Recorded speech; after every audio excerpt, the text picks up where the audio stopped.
जय जय रघुवीर समर्थ. ग्रंथ दासबोध समर्थ रामदास स्वामींचा साधना मार्ग आणि समास चौथा. नाव आहे मायोद्भव निरूपण.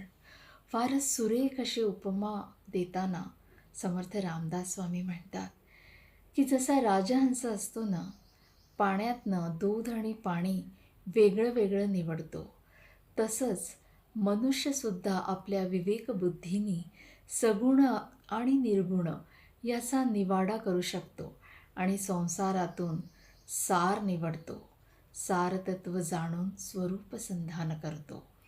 आणि म्हणतात ओवी नंबर 25मध्ये की मी पण पाहता आढळेना, निर्गुण ब्रह्म चळेना, तेची पाही कळेना, सद्गुरु वीण, सारासार अवघेची शोधिले, असार निघून गेले, पुढे सार उरले निर्गुण ब्रह्म. असा हा शोधकार्य ठेवण्याकडे समर्थ सतत इशारा करतात. जय जय रघुवीर समर्थ.